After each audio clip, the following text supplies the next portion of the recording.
is na issue ni Attorney Jess Falces na nanalo hindi ka nga nakaupo bilang bilang nominee kasi minaniobra mo, parang minaniobra mo yung nalagay COMELEC commissioner ka pa na noon, hindi ka pa pwedeng malagay sa nominee.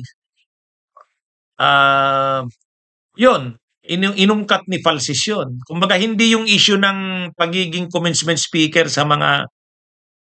mga graduations ang dinalang issue ni Falces, kundi yung issue kay Guanzon na hindi siya nakaupo bilang congresswoman ng party list. Oh. Kaya yun yung yan yung dinalang issue ni Jess Falces. Wala nang maraming paligoy-ligoy pa. Diretso sa punto na. Maiksi lang ang komentaryo, pero diretso sa punto.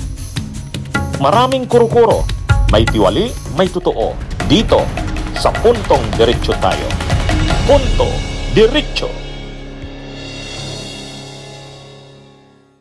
Ito. Ano ba naman tong bangayan ni Attorney Jess Falces at saka ni dating COMELEC Commissioner Rowena Guanzon? Parang nagkakapersonalan na tong dalawa na to eh. Parang nagkakapersonalan na. Ang alam ko, may post kasi si Jess Falces. Naimbitahan na daw ba sa ano yun? Yung mga ito daw bang ito. Maging commencement speaker ang mga sila Sara, sila naimbitahan na daw ba? Kasi kung hindi, di ibig sabihin, kasi kapag ganun, kagalang-galang ka, nirerespeto ka kapag inimbitahan ka na maging speaker sa mga commencement exercises ng mga universities, colleges. Ay sumagot si alam naman natin si Guanzon, ito? Talagang pinagtatanggol na nito si Sara eh. Galit na galit ito sa Marcos. Ngayon, sinagot niya si Falces. Sino ba itong ambisyusong Falces? I was commencement speaker of the UP School of Economics. Ikaw, saan ka nag-commencement speaker? Sagutin mo ako dito. Cornel ka. You lying son of a man or. Ano yan? Pinagmalaki ni Guanzon na siya daw naging commencement speaker sa UP School of Economics. Ngayon, pinapasa niya ngayon kay Attorney Jess Falces. Saan daw ba naging commencement speaker si Attorney Jess Falces? May sagot na dito si Attorney Jess Falces hindi ko lang pero ang laman nun ganito. Hindi naman sinabi ni Jess Falces na naging speaker na siya sa commencement exercises. Sa halip, iniba niya yung issue. Dinala niya yung issue kay Guanzon, yung tungkol sa Duterte, yung P3PWD. Di ba nung 2022 elections, nanalo yung P3PWD party list. Yung party list ni Guanzon. Pero hindi nakaupo si Guanzon. Kasi talagang hindi siya tinantanan ni Topacio at saka ni Cardema. Ang issue doon, yung kanyang pagiging nominee. Kasi, nung nag-apply, siyempre October 2021 yung pag-submit ng mga nominees ng mga party lists. Ngayon, nung October 2021 na filing, hindi siyempre kasama ang pangalan ni Rowena Guanzon kasi nung time na yan, COMELEC commissioner pa siya eh. Natapos yung term niya sa COMELEC bilang commissioner, yung 7 years na February 2022. So pagkatapos lang niya ng niya sa COMELEC, nangampanya na siya sa P3PWD. Sa katunayan, nung elections ng 2022, lagi siyang nagsasalita sa mga rallies ni BP Leni kasi Leni siya sa president eh. Habang pinopromote niya rin yung P3PWD.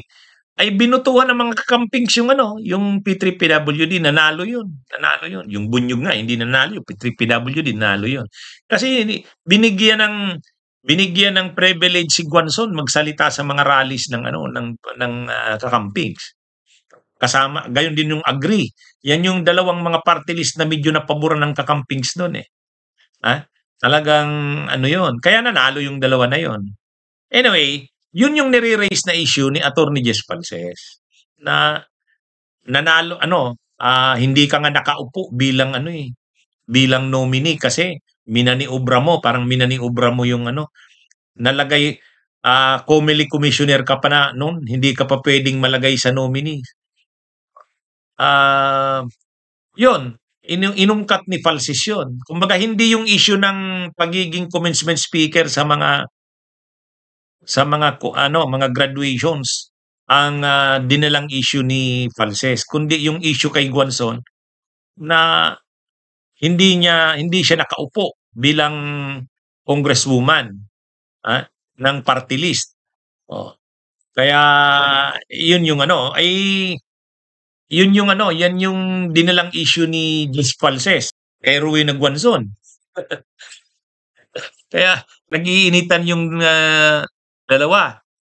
Ang alam ko ngayon, may latest pang post na naman si Falces, si Attorney Jess Falces, kaya ka hindi na binuto ng mga kakampings itong 2025. Kasi Duterte na nga si Guanzon.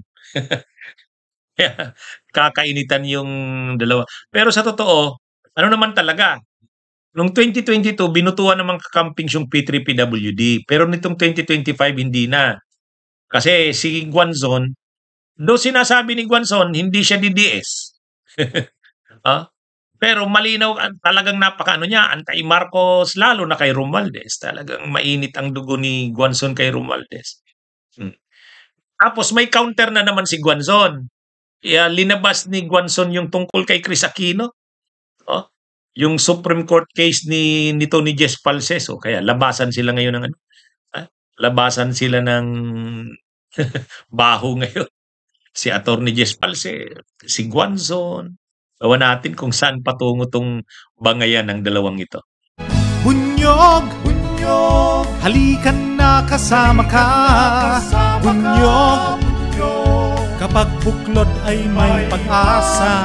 Luzon, Visayas, Mindanao, isa ang pananaw. Sa bagong Pilipinas ang bunyog isisigaw. Bunyog.